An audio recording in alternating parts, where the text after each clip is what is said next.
Hermanos, ¿cómo están? Qué alegría poder tenerlos otra vez en este estudio. ¿Qué te parece si para comenzar cerramos nuestros ojos y ponemos este tiempo en las manos de Dios?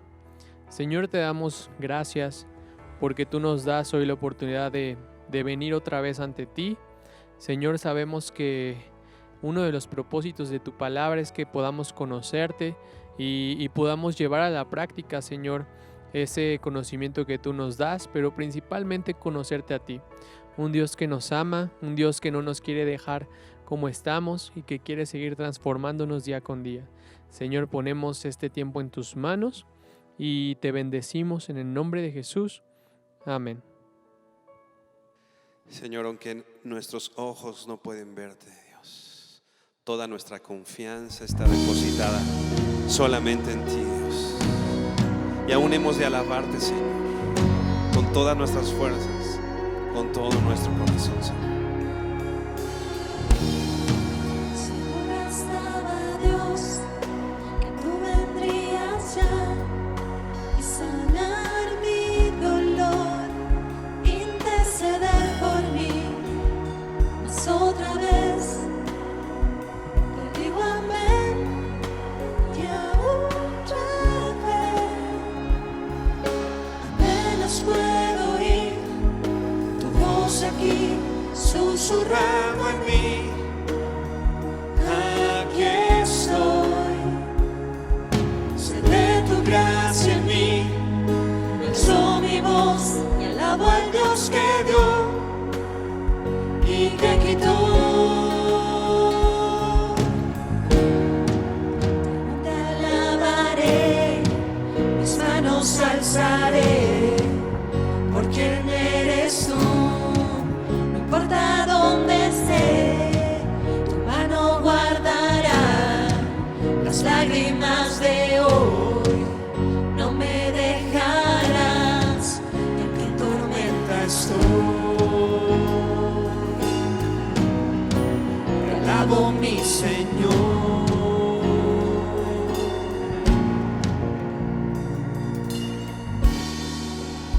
Recuerdo que caía cada vez, yo clamaba, tu amor me levantó, mi fuerza se acabó.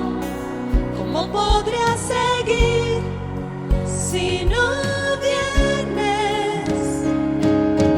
Apenas puedo oír tu voz aquí susurrando en mí. Aquí estoy, sé de tu gracia en mí. Y alzo mi voz y alabo al Dios que dio y que quitó. Te alabaré, mis manos alzaré, por quien eres tú. No importa dónde esté, tu mano guardará las lágrimas de hoy. No me dejarás, y aunque en tormenta estoy, te alabo, mi Señor.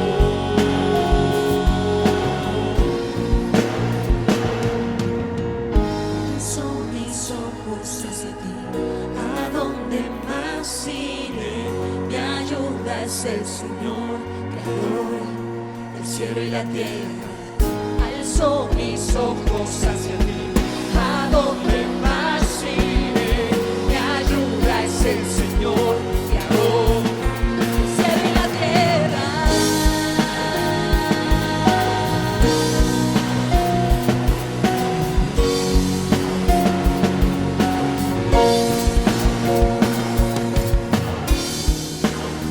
Te alabaré, mis manos alzaré, por quien eres tú.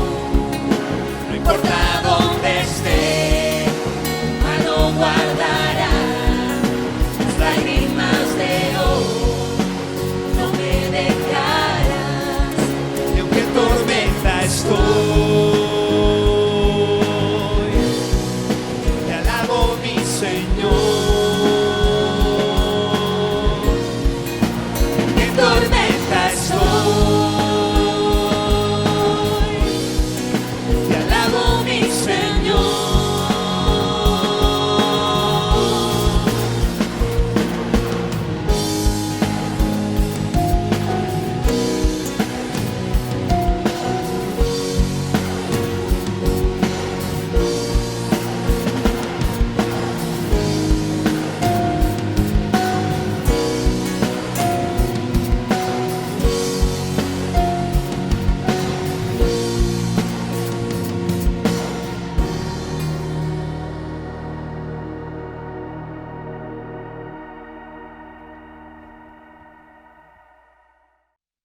Dios, te agradecemos tanto tu presencia en nuestra vida, Padre. Podemos mirarte en tu trono de justicia y en lo único que pensamos es en adorarte, Señor. Tu gloria, tu majestad, tu mirada, Señor, nos llena de paz, nos conforta, Señor. Tú eres digno.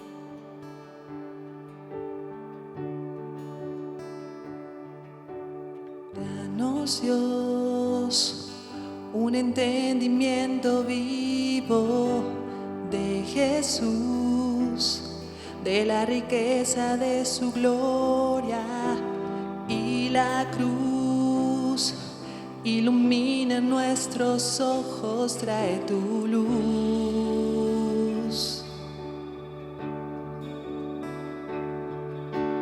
Danos, Dios, un entendimiento vivo de Jesús, de la riqueza de su gloria y la cruz. Ilumina nuestros ojos, trae tu luz.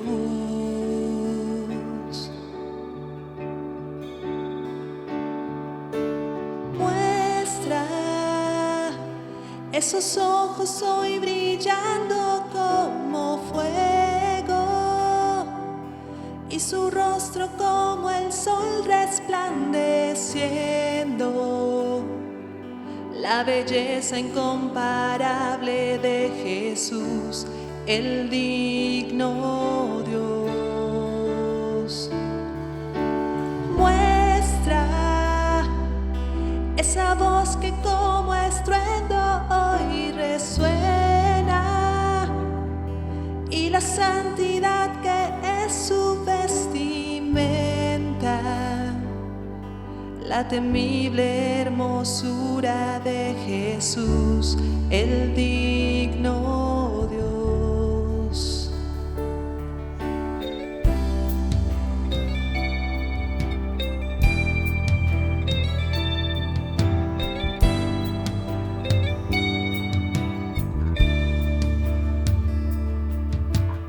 Danos, Dios, un entendimiento vivo de Jesús, de la riqueza de su gloria y la cruz.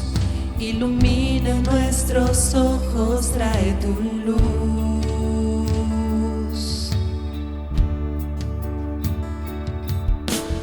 Danos, Dios, un entendimiento vivo de Jesús, de la riqueza de su gloria y la cruz.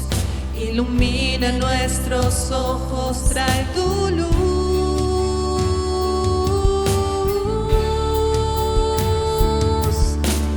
Muestra esos ojos hoy brillando como fuego y su rostro como el sol resplandeciendo. La belleza incomparable de Jesús, el digno Dios. Muestra esa voz que como estruendo hoy resuena y la santidad que es su vestimenta. La temible hermosura de Jesús, el digno Dios. Muestra esos ojos hoy brillando como fuego y su rostro como el sol resplandeciendo. La belleza incomparable de Jesús, el digno Dios. Muestra esa voz que como estruendo hoy resuena y la santidad que es su vestimenta.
su rostro como el sol resplandeciendo. La belleza incomparable de Jesús, el digno Dios. Muestra esa voz que como estruendo hoy resuena, y la santidad que es su vestimenta, la temible hermosura de Jesús, el digno Dios.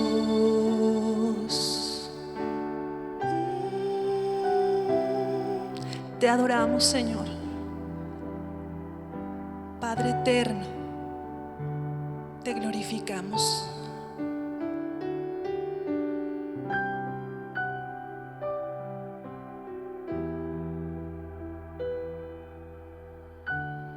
Vamos a pasar al tiempo de las ofrendas y te voy a pedir que abras tu Biblia en Deuteronomio 28 y vamos a leer desde el verso 1 hasta el 15. Dice Deuteronomio capítulo 28 verso 1: Cuando entres en la tierra que el Señor tu Dios te da como preciada posesión y la conquistes y te establezcas en ella, coloca una parte de las primicias de cada cosecha en una canasta y llévala al lugar de adoración designado, el lugar que el Señor tu Dios elija para que su nombre sea honrado. Preséntale al sacerdote que esté a cargo en ese momento y dile: con esta ofrenda reconozco ante el Señor su Dios que he entrado en la tierra y que Él juró a nuestros antepasados que nos daría. Entonces el sacerdote tomará la canasta de tus manos y la colocará frente al altar del Señor tu Dios. En la presencia del Señor tu Dios tendrás que decir: mi antepasado Jacob era un arameo errante que fue a vivir como extranjero a Egipto. Su familia era poco numerosa cuando llegó, pero en Egipto creció hasta volverse una nación grande y poderosa.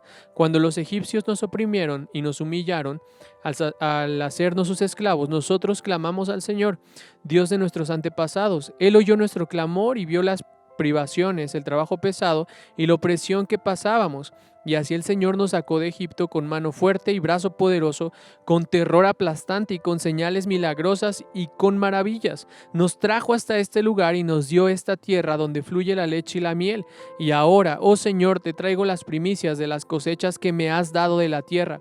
Luego coloca las primicias ante el Señor tu Dios y póstrate ante Él en adoración.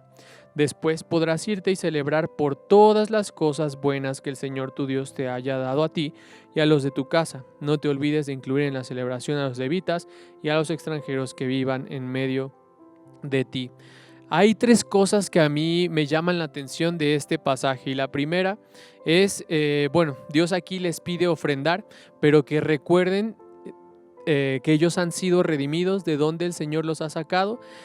Y esta es una de las cosas importantes, que ellos al momento de diezmar, de ofrendar, recuerden su redención. De ellos, si tú ves en el texto, recuerdan la promesa que se le hizo a Abraham, que ellos de parte de Jacob, cómo lo sostuvo el Señor cuando lo saca de Egipto, cómo lo sostuvo por la hambruna que hubo en Egipto, que se hicieron esclavos ahí mismo y que el Señor los sacó, los redimió. La segunda parte es que al momento de traer estas primicias lo hagan en adoración. Y así se los dice el Señor: cuando tú las traigas, póstrate en adoración.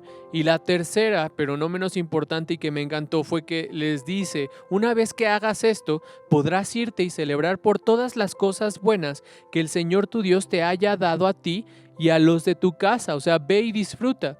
Entonces son tres cosas que el Señor le pide aquí a su pueblo, que de la misma forma nosotros debemos de tener en cuenta cuando venimos y ofrendamos a nuestro Dios. Recordar nuestra redención, recordar que nosotros sin el Señor estábamos perdidos, pero gracias a Cristo Él nos ha hecho amados y nos ha hecho parte de su familia. La segunda, nuestra ofrenda es un acto de adoración. Nos postramos en adoración al Señor cuando ofrendamos. Y la tercera, Es increíble que el Señor nos diga, después de que tú hagas esto, ve y disfruta por todas las cosas buenas que yo te he dado. Y esto habla de alegría, de no dar y estar pensando, pero es que eso era para esto, pero es que eso era para el otro. No, ve y disfruta porque el Señor te ha dado. El Señor te ha dado vida, el Señor te ha dado para tus necesidades, para ropa, para bebida, incluso para otras cosas que no podrían caber en cuanto a necesidades, sino en cuanto a recreación o algo así. Entonces recuerda la redención que te ha dado el Señor, recuerda que al ofrendar es un acto de adoración y recuerda que debemos hacerlo de manera alegre y disfrutar por todas las bondades que el Señor nos ha dado. Cierra tus ojos y vamos a orar. Señor, te damos gracias por esa redención que tú nos has dado en Cristo Jesús. Gracias, Padre, porque tú nos has hecho amados y tus hijos. Gracias, Señor, porque a través de nuestras ofrendas, Señor, mostramos este acto de adoración hacia ti, hacia quién eres tú. Y, Señor, tú eres tan bueno que podemos ver tus bondades a través de nuestro día a día. Te damos gracias, te bendecimos y ponemos esta ofrenda recordando estas tres cosas, Señor. En el nombre de Jesús oramos. Amén. El día de hoy vamos a continuar con nuestro estudio, pero vamos a hacer una pausa en la carta a los Filipenses y vamos a hablar acerca de un tema del que hemos estado hablando los domingos, principalmente enfocados en esta próxima Semana Santa, esta temática que hemos denominado o titulado El Camino de la Cruz.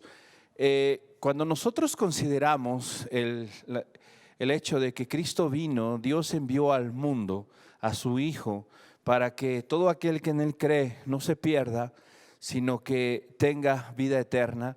Consideramos el beneficio, consideramos el efecto de la venida de Cristo y consideramos también las consecuencias. Pero una de las cosas sobre las que tenemos que hacer énfasis y que los domingos anteriores hemos hablado y se han estado tocando estos temas, es en el hecho de la razón o la causa precisamente de todo esto. ¿Cuál fue la causa, la razón por la que Dios envió a su Hijo? ¿Por qué? Porque el mundo necesitaba un Salvador. El mundo necesitaba un Mesías, necesitaba un Redentor.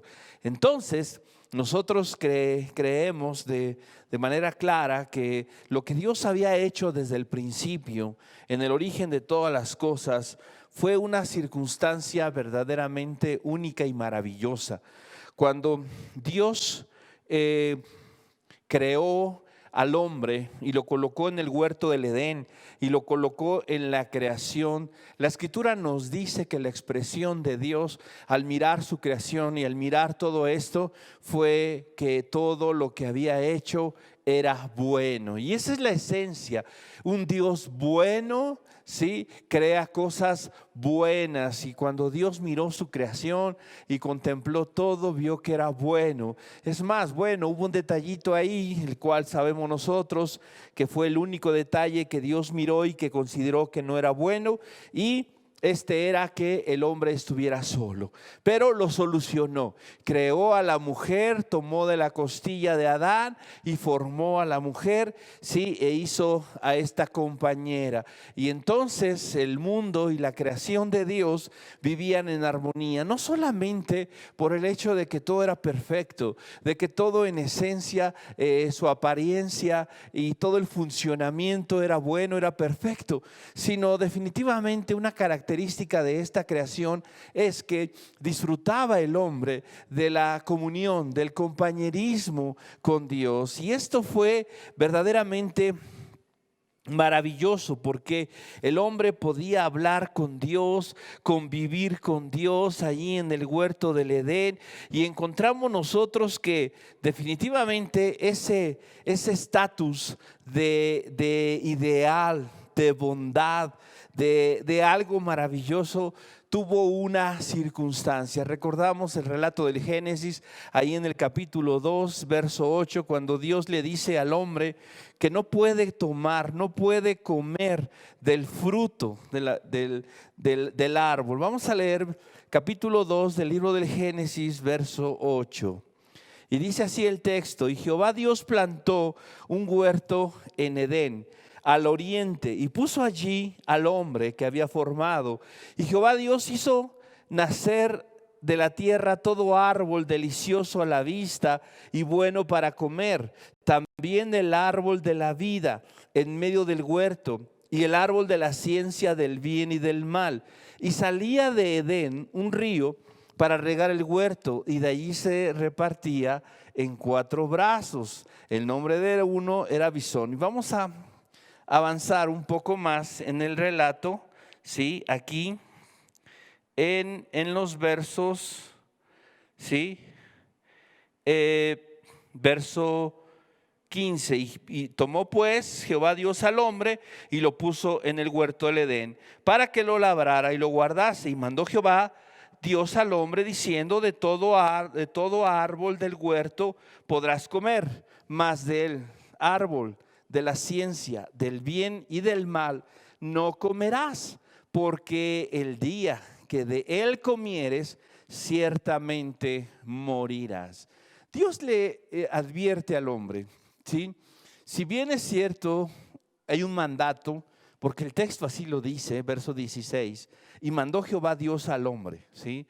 Entonces, este mandato restrictivo que Dios lanza para el hombre no tenía la intención de privar al hombre, de un beneficio, de un plus, de algo adicional a lo que ya tenía. No, Dios deseaba evitarle al hombre precisamente entrar en una condición donde definitivamente él no podía manejar, que él no podía ni debía entrar. Entonces, cuando miramos nosotros la realidad de las cosas, nos damos cuenta que aún la restricción que Dios establece sobre el hombre tiene amor, tiene misericordia y tiene gracia. Sin embargo, conocemos la historia y nos adelantamos hasta el capítulo 3 de este libro del Génesis.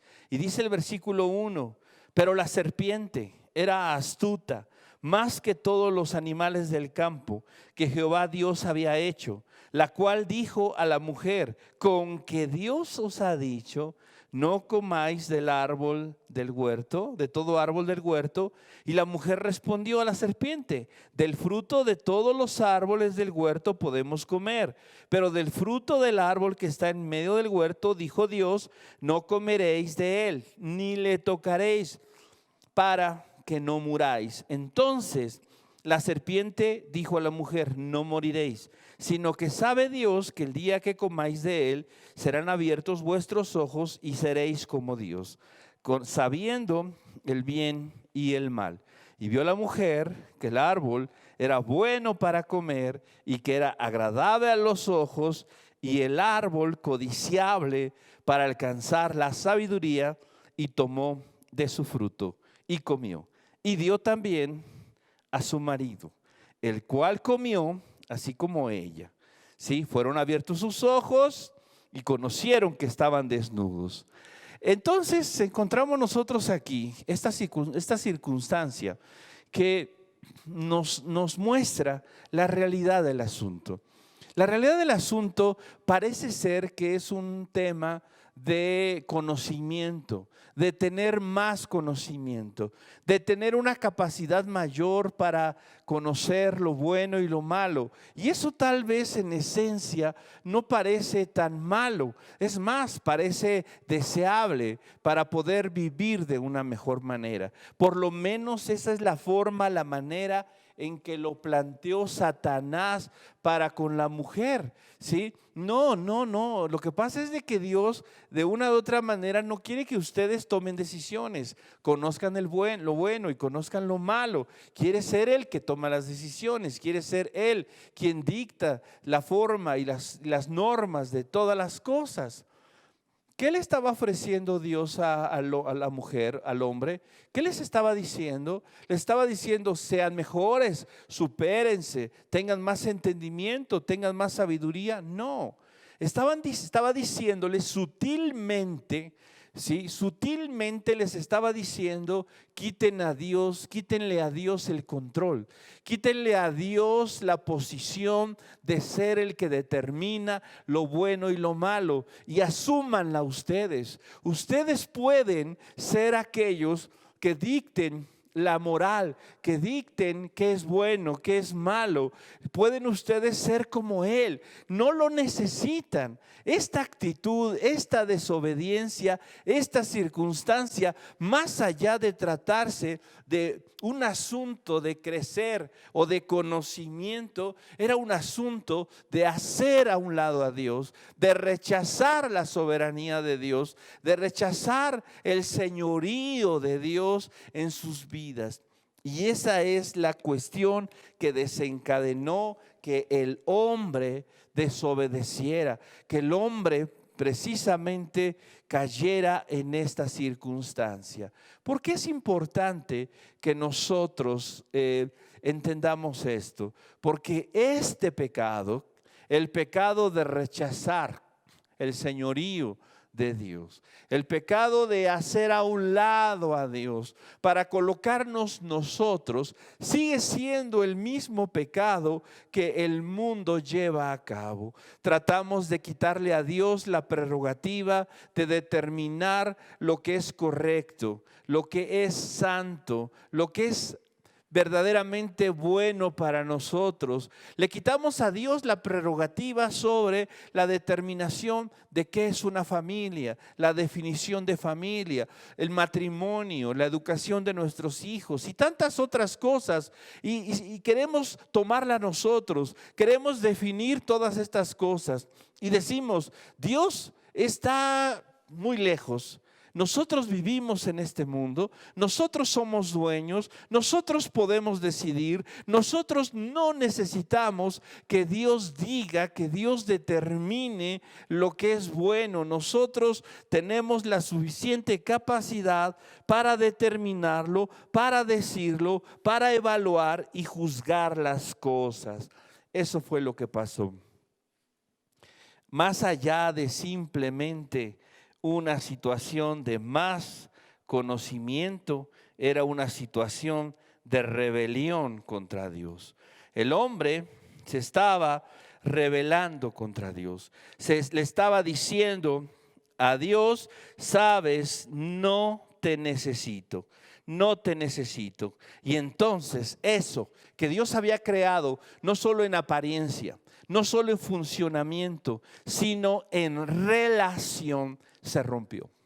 El hombre, por su voluntad, determinó romper su relación con Dios al rechazarlo, al rebelarse a su mandato, al desobedecer precisamente a lo que Dios había hecho. Entonces, eso que Dios había creado, que no solamente era en apariencia, sino en esencia bueno, ahora no era bueno. Esa perfecta unión y comunión que existía, no solo manifestada en la divinidad, sino reflejada hacia el hombre, hacia la creación, se rompió, se fracturó, ¿sí? Esa paz que se podía respirar, que se manifestaba en las relaciones entre Dios y el hombre y la creación, ya no sería más. Y cuando nosotros hablamos de paz, estamos hablando de una circunstancia donde no hay enemistad, donde no hay antagonismo, donde no hay rechazo, donde hay armonía, donde hay comunicación, donde hay entendimiento, donde existen precisamente esa comunión, ¿sí?, en todos los aspectos, esa armonía, esa perfecta paz.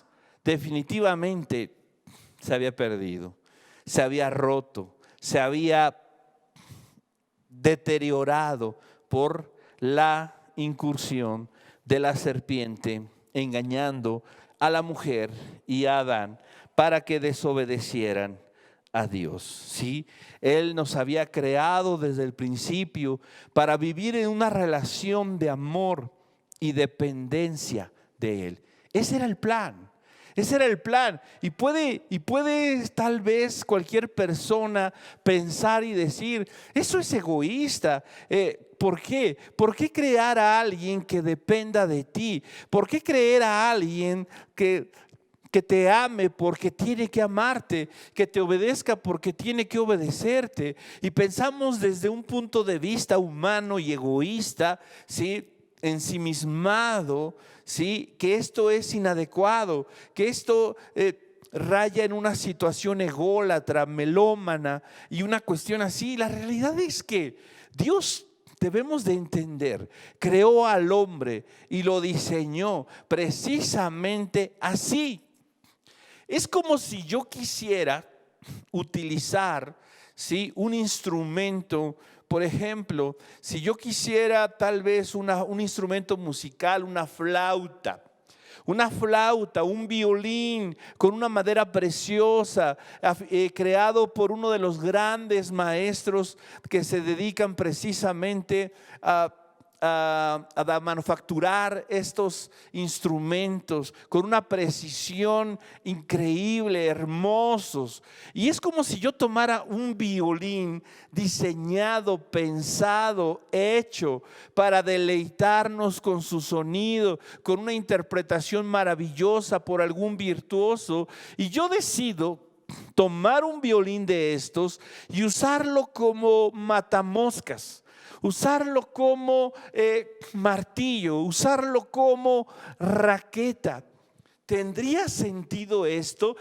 Y podríamos decir, pues es que el violín tiene la libertad de ser lo que quiera y de funcionar como él quiera.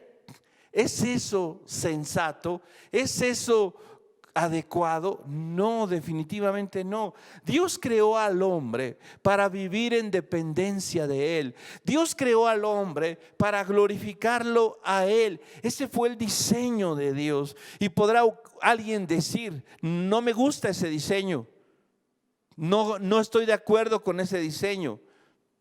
¿Es Dios soberano?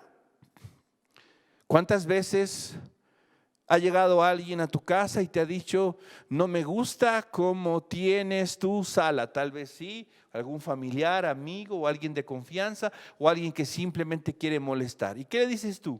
Ok, entonces como a ti no te gusta, entonces lo voy a cambiar. ¿Vas a hacer eso? Claro que no.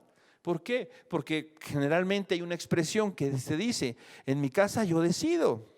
En mi casa, quizá un poco más tajante, mando yo, no un intruso, no alguien de afuera, no alguien que no vive aquí, no alguien que no tiene injerencia en esto, ¿sí? Y entonces yo le voy a decir a Dios cómo, por qué y para qué creó las cosas. Voy a disertar con Él en ese sentido. Si yo me encuentro en una posición igual a Dios para ello, tal vez lo podría hacer. O quizá si yo me encuentro en una posición superior a Él, podría hasta decirle cómo hacerlo.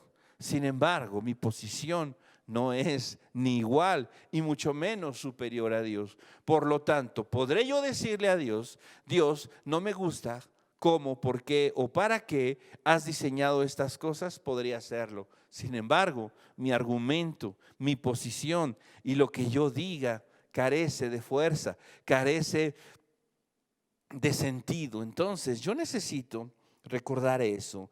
El hombre fue creado para vivir en una relación de amor, para vivir en una relación de dependencia de Él.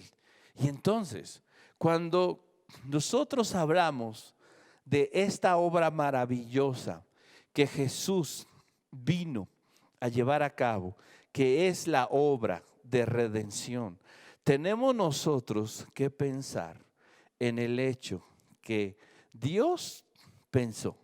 Dios tenía esa idea en el principio, una relación perfecta de amor y dependencia de Él. El pecado lo arruinó. Entró el pecado, Dios tuvo que juzgar el pecado, Dios tuvo que castigar el pecado, sacó al hombre del huerto del Edén, dejó de tener esa relación, la armonía y la paz en el mundo se rompió, ¿sí? Hubo enemistad, ¿sí? No solo con la serpiente, con la simiente de la serpiente, sino la misma tierra se resistiría a nosotros, las bestias, la creación misma, dice Romanos, fue sujeta, ¿sí?, a corrupción. Y vemos nosotros como en este mundo el antagonismo, la rebeldía se manifiesta en todo lo creado. Eso se rompió, eso se deterioró, se corrompió precisamente cuando el hombre pecó, cuando el hombre determinó sacar a Dios, quitar a Dios del lugar en su vida que le correspondía. ¿Sí? El pecado entró al mundo, ¿sí? Y entonces todo se corrompió. Dios, simple y sencillamente porque el hombre determinó y decidió que él iba a vivir de esa manera, iba a abandonar su plan, iba a abandonar lo que él había determinado para la eternidad. No, Dios desde ese momento, en ese instante, ¿sí?, determinó que las cosas no serían así, que las cosas cambiarían. ¿Qué es lo que dice? Cuando el hombre peca, se da cuenta que está desnudo, leímos. Más tarde Dios viene al huerto y llama al hombre. El hombre se esconde porque está desnudo, aunque ha cubierto sus partes íntimas con higueras, hojas de higuera. Y entonces le pregunta: ¿qué has hecho? ¿Quién te dijo? ¿Quién te mostró? Bueno, la mujer que me diste me dio del árbol y yo comí. Verso 13 dice: entonces Jehová Dios dijo a la mujer: ¿qué es lo que has hecho? Y dijo la mujer: la serpiente me engañó y comí. Y Jehová Dios dijo a la serpiente: por cuanto esto hiciste, maldita serás entre todas las bestias y entre todos los animales del campo. Sobre tu pecho andarás entre todos los animales del campo. Sobre tu pecho andarás y polvo comerás todos los días de tu vida. Y pondré enemistad entre ti y la mujer, entre tu simiente y la simiente suya. Esta te herirá en la cabeza y tú le herirás en el calcañar. A la mujer dijo: multiplicaré en gran manera los dolores en tus preñeces, con dolor darás a luz los hijos, y tu deseo será para tu marido, y él se enseñoreará de ti. Y al hombre dijo: por cuanto desobedeciste la voz de tu mujer y comiste del árbol que te mandé diciendo: no comerás de él, maldita será la tierra por tu causa, con dolor comerás de ella todos los días de tu vida.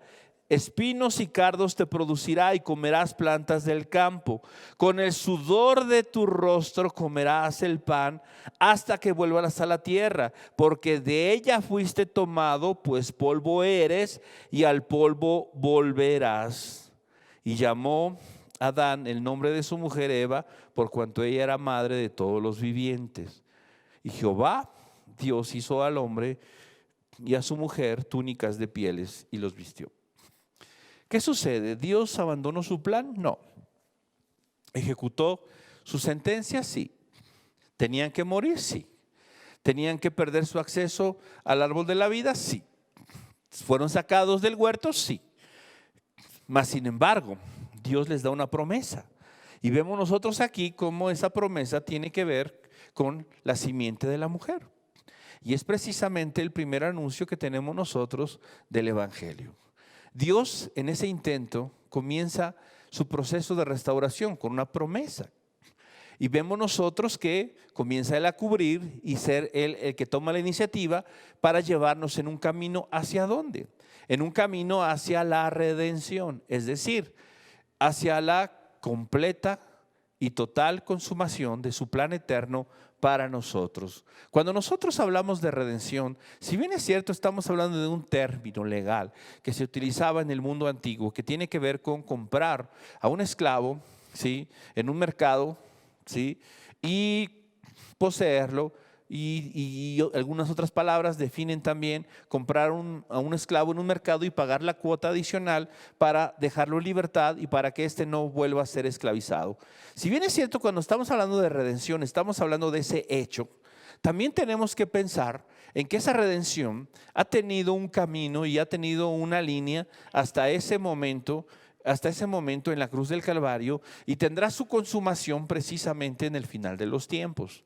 Entonces, cuando nosotros hablamos de redención, no solo estamos hablando del hecho judicial por medio del cual somos comprados, sino estamos hablando también de todo el proceso que se llevó a cabo para que eso fuese posible y pudiéramos nosotros experimentar, vivir de esa manera plena, completa, total, en la libertad que el Señor nos otorga para nosotros. Entonces, Dios no abandonó su plan, ¿sí?, sino que está en ese proceso para regresarlo, para restaurarlo, para que se pueda volver a vivir en esas condiciones. Y es precisamente la redención lo que nos lleva a ese punto. El sacrificio de Cristo es el punto central de todo esto, ¿sí? ¿Por qué Dios tuvo que enviar a un Salvador? ¿Por qué Dios tuvo que hacerlo? Porque el hombre lo necesitaba, porque el mundo lo necesitaba. ¿Y por qué razón? Porque su plan redentor se tiene que cumplir. Su plan redentor que incluye el que podamos tener una relación de amor y una relación de dependencia y una relación donde nosotros podamos vivir y cumplir el propósito por el cual fuimos creados, es decir, darle gloria a Él. Eso se tiene que cumplir, eso se tiene que llevar a cabo, ¿sí? De tal manera entonces que nosotros necesitamos esto, y hay algo que nos dice que debemos buscar eso. ¿Sí? Hay algo, la Biblia nos dice ahí en el libro de Eclesiastés, cuando dice el Señor, y Dios lo hizo hermoso todo en su tiempo, ¿sí? Y además dice que puso Él eternidad en nuestros corazones sin que el hombre lo llegue a entender. Es decir, Dios ha colocado dentro de nosotros esa esencia, ese sentimiento, esa necesidad de buscar trascender, de buscar esa eternidad. Y por eso el hombre está buscando lo místico, lo sobrenatural, porque siente que definitivamente, como está él moviéndose en el plano natural, algo le falta, algo, hay un hueco en su alma, hay un hueco en su ser que no puede ser llenado con lo natural, con lo material. Algunos se enfocan, sí, en las cuestiones materiales, pensando que de esa manera van a llenar el hueco. Otros están buscando en diferentes circunstancias de placer, otros en el pensamiento, en crecer intelectualmente, en la filosofía, en las letras, en todas estas cosas. Otros en las artes ocultas, en las artes místicas, en lo sobrenatural, en lo desconocido. Pero hay algo en el hombre que definitivamente está en esa búsqueda de trascendencia, de lo que perdió, de la eternidad. Sí, la Biblia nos dice ahí en la carta a los Romanos que la creación definitivamente está gimiendo y anhelando, deseando ver el momento en el que se consume la redención, que el pueblo de Dios, que los hijos de Dios puedan ser restaurados. La idea es esta: Dios tiene ese plan, la creación sabe que está gimiendo hasta que todo sea restaurado. ¿Por qué? Porque el plan de Dios no va a ser abandonado, que la humanidad, que las personas puedan vivir en esa relación con Dios, va a tener su cumplimiento. Y es precisamente lo que Dios está buscando. Pero, ¿qué fue lo que cambió y distorsionó ese plan? El pecado. Entonces, ¿qué es lo que se tiene que arreglar en nuestra vida? Nuestra situación, nuestra relación con el pecado. ¿Por qué? Porque esta afecta precisamente nuestra vida, afecta nuestra relación con Dios, afecta nuestra comunión, nuestra relación con lo creado, afecta nuestras relaciones interpersonales. Por esa razón, el pecado tiene que ser erradicado. El pecado tiene que ser sacado de la ecuación para que entonces podamos nosotros caminar en este proceso, ¿sí? En este proceso para lograr llegar a este punto de redención, de restauración, donde todas las cosas regresan a ese estado en el cual Dios las diseñó, en el cual Dios las creó. Así que nosotros necesitamos buscar esto. El pecado quebrantó el orden correcto de la creación. Cambió el lugar en donde vivimos, ¿sí? Si nosotros vemos lo que la Escritura nos dice, ¿sí? Respecto a esto, ¿qué causó el pecado? Si consideramos lo que dice Eclesiastés, tendremos que pensar y darnos cuenta que el pecado causó dos cosas principalmente, o podemos dividirlo en dos categorías, las cuales son vanidad y dolor, ¿sí? Vanidad, ¿sí? Esta palabra, vanidad, la encontramos nosotros ahí en el texto que citamos hace un momento de Romanos acerca de la creación, Romanos 8:20 específicamente, ¿sí? Y vamos a leer lo que dice el texto. Romanos capítulo 8.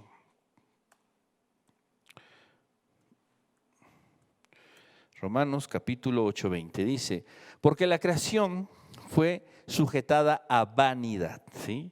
La creación fue sujetada a vanidad, ¿sí? No por su propia voluntad, sino por causa del que la sujetó en esperanza.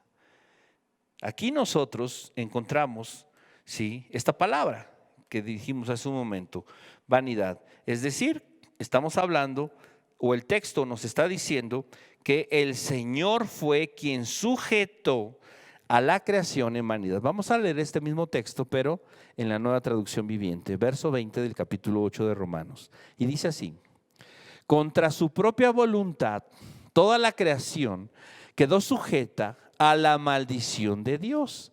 Sin embargo, con gran esperanza. Es decir, cuando nosotros hablamos de este proceso o esta situación de vanidad, estamos hablando de algo que fue sujetado.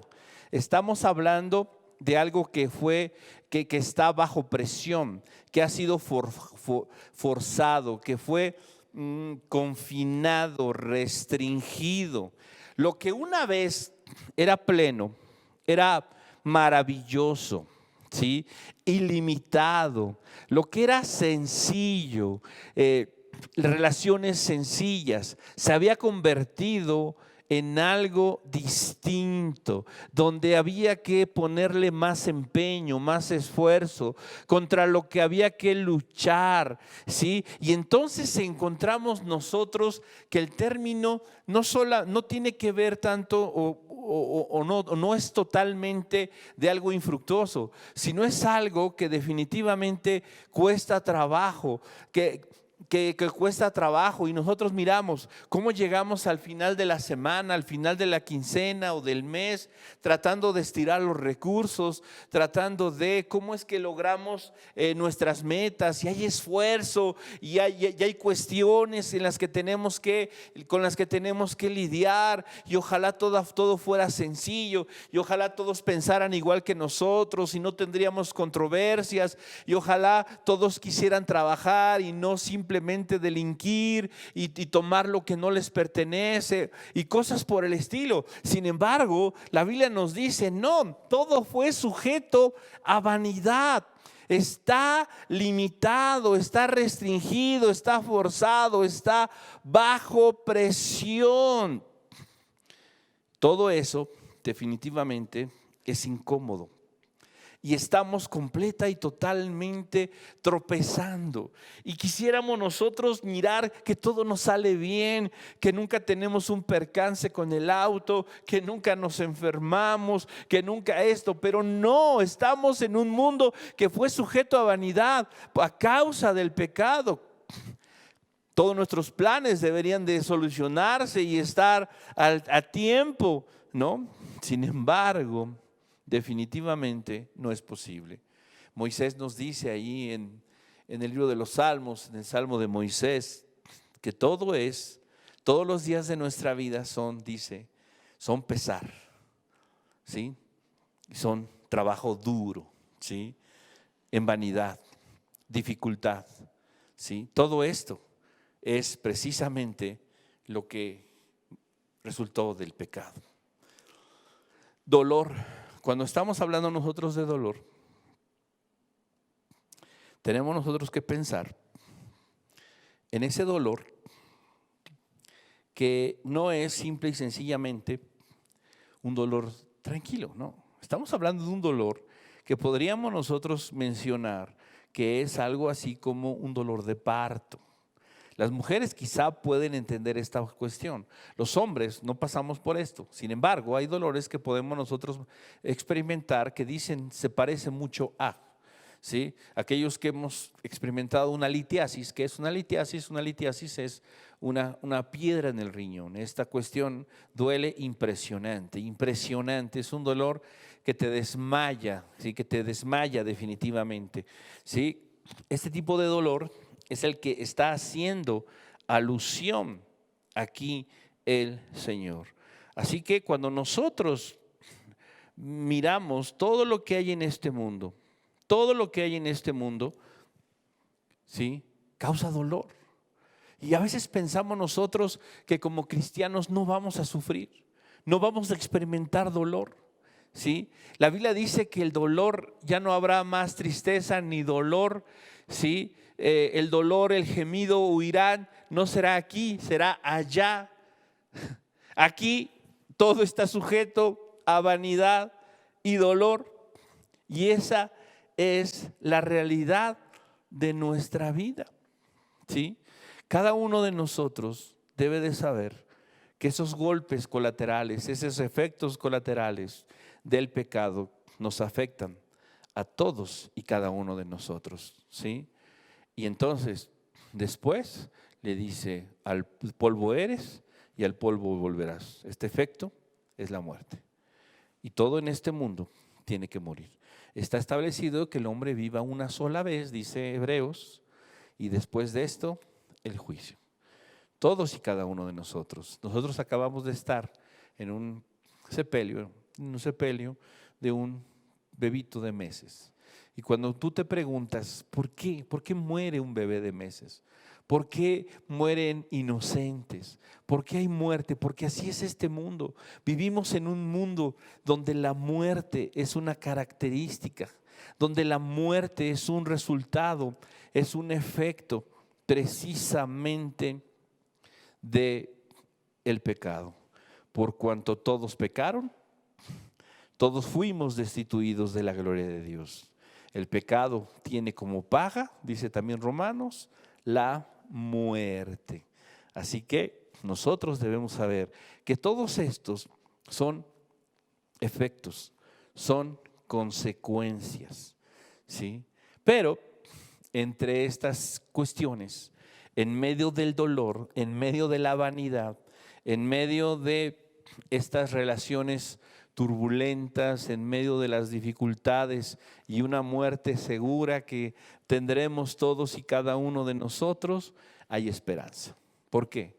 Porque la tierra fue sujetada a vanidad, pero nos dice Romanos 8, pero en esperanza, ¿sí? Es decir, no todo está perdido, no todo está desolado, o sea, no es solamente un panorama triste, oscuro, no es solamente una cuestión que tiene que ver con dolor, vanidad, muerte, dificultades, adversidades, no, hay esperanza. ¿Hay esperanza en qué? ¿En quién? Definitivamente nuestra esperanza es el Señor, en el Señor. ¿Sí? Alma mía, espera en Él solamente. ¿Por qué? Porque Él es mi esperanza, dice el salmista. ¿Sí? ¿Por qué puedo yo continuar aquí? Porque tengo la esperanza, la expectativa de que Dios va a hacer todas las cosas nuevas. Porque tengo la certeza, la confianza de que Dios hará, cambiará esta realidad triste y dolorosa, vana, en algo diferente. El salmista también decía: hubiese yo desmayado si no creyere que veré la bondad de Jehová en la tierra de los vivientes. ¿Sí? Hay esperanza para aquí en la tierra, y hay esperanza también, y mucho más fuerte, para la eternidad. Creemos definitivamente que un día, después de que muramos o después de que el Señor regrese, estaremos con Él y disfrutaremos de una situación completa y totalmente restaurada. El hombre, el anhelo de nuestra alma en ese sentido nos lleva precisamente a desear, a buscar, a intentar que eso venga a nuestro corazón. Dios es el que lo hace posible por medio de nuestro Señor Jesucristo. Y si bien veremos restauradas todas las cosas físicamente, de una manera semejante a como Dios las creó al principio, debemos nosotros de entender que ese proceso de restauración y de redención comienza en nuestra vida en el aspecto espiritual, donde Dios lleva a cabo el cambio, la transformación por medio de la fe en el Hijo de Dios. De tal manera que sí, el mundo necesitaba un Salvador, el mundo necesitaba redención. Por eso Dios envió a su Hijo, por esa razón Dios lo envió. ¿Para qué? Para comenzar ese proceso de restauración en nuestra vida, al diseño, al modelo, a lo que Dios pensó e ideó desde el principio. Así que podemos nosotros estar seguros que aquellos que hemos creído y puesto nuestra fe en el Hijo de Dios, y aunque vivimos en un mundo que ha sido sujetado bajo la vanidad, bajo el dolor, y donde la muerte reina y domina, hay una esperanza para nosotros a través de Jesucristo, solo a través de Cristo. En Él podemos tener confianza, en Él podemos tener certeza. Jesús dijo: en el mundo tendréis aflicción, mas confiad, yo he vencido al mundo. El Señor nos dice que Él es el ancla de nuestra esperanza. Él traspasó y entró hasta el mismísimo lugar santísimo para poner ahí el ancla que es nuestra esperanza, nuestra certeza de que Dios seguirá siendo fiel. Así que, hermanos, tengamos esa confianza, tengamos esa certeza. En un mundo caído, Dios está con nosotros y Él completará la obra que ha comenzado en cada uno de nosotros. Vamos a orar. Señor, gracias porque eres bueno, y gracias porque tu misericordia no solo ha sobrepasado nuestro entendimiento, sino sigue, mi Dios, transformando nuestros pensamientos. Pedimos tu guía y tu dirección para entender, Dios, que el pecado es nuestro principal problema, y podremos avanzar en este proceso de restaurar las cosas si logramos que el pecado no reine en nosotros. No queremos reinar nosotros, no queremos ser los señores, los amos de nuestra vida. Queremos que tú lo seas, Señor. Queremos que tú determines nuestros deseos, nuestros anhelos, aquello que buscamos, aquello que, mi Dios, establecemos como principios fundamentales en nuestro corazón. Dios, ayúdanos a ser conscientes de nuestro pecado, a ser conscientes de la necesidad que tenemos de ti y buscar el arrepentimiento bajo la influencia de tu Espíritu a través de tu palabra, y que podamos caminar en este proceso de santificación, en este proceso de restauración de todas las cosas. Gracias porque has comenzado en nuestros corazones. Gracias porque comenzarás en el corazón de muchos, Padre Celestial, también, convenciéndoles de su necesidad de ti, de su necesidad de Salvador, de su necesidad, Padre, de un Redentor. ¿Por qué? Porque su pecado los ha distorsionado, ha corrompido el plan de Dios para sus vidas. Que tu Espíritu les convenza y les atraiga para que comiencen este proceso de restauración de su vida y de su corazón a tu diseño original. Y que en cada uno de nosotros la obra perfecta de tu voluntad y de tu Espíritu se cumpla. Te lo pedimos en el nombre de Jesús. Amén.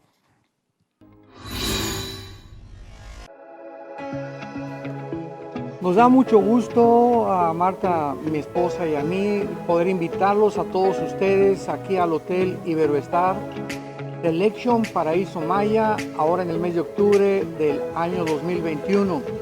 Es un nuevo hotel que vamos a disfrutar muchísimo porque no se imaginan la calidad de los alimentos, las habitaciones y todo.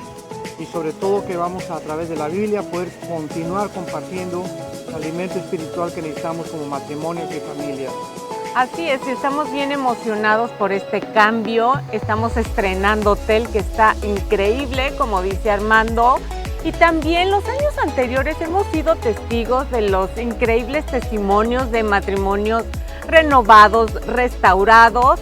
Y estamos seguros que este año no va a ser la excepción. Así es que te animamos a que ya te puedas inscribir desde ahora para este 2021, que va a ser algo increíble. Estamos en nuevos comienzos y eso va a suceder con tu matrimonio. Así es que aquí los esperamos. Los esperamos.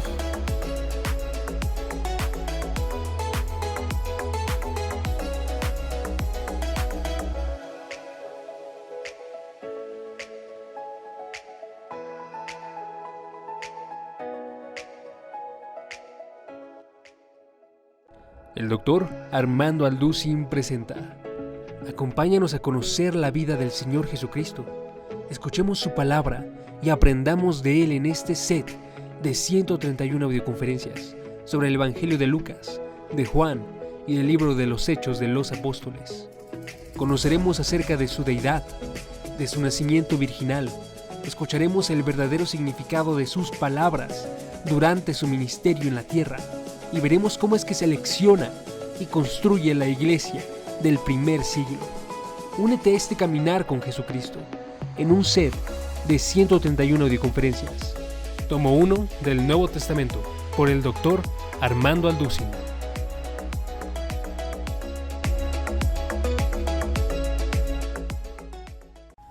El doctor Armando Alducin presenta Tomo 2 del Nuevo Testamento. Únete a nuestro caminar por el Evangelio en las palabras de Pablo para la iglesia de los romanos y en la primera carta a los corintios. Conoce qué es el Evangelio y cómo es que Jesucristo nos ha entregado gracia y paz delante de nuestro Dios. Conoce las verdades más profundas y hermosas de la Biblia y aprende a ser parte de la iglesia de Dios con temas como herederos de Dios, los caminos de Dios, el llamado de Dios y más. 103 audioconferencias con el doctor Armando Alducin.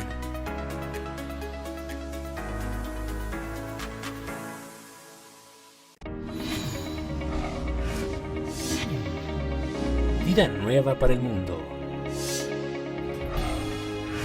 Estás en familia. Vida Nueva para el Mundo se sostiene y propaga el mensaje de salvación de Jesucristo gracias a Dios y a tus donativos. Llevemos juntos el Evangelio de Jesucristo al mundo entero. Realizamos eventos, seminarios, congresos y diferentes programas para dar a conocer el mensaje de salvación y el poder de nuestro Señor, transformando y edificando vidas de mujeres, hombres, niños alrededor del mundo. ¿Qué pasa cuando decides hacer tu donativo?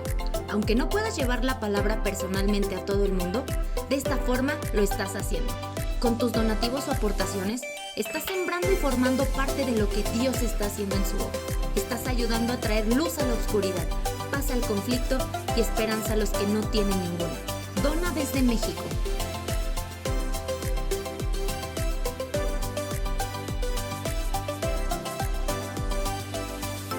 Dona desde Estados Unidos.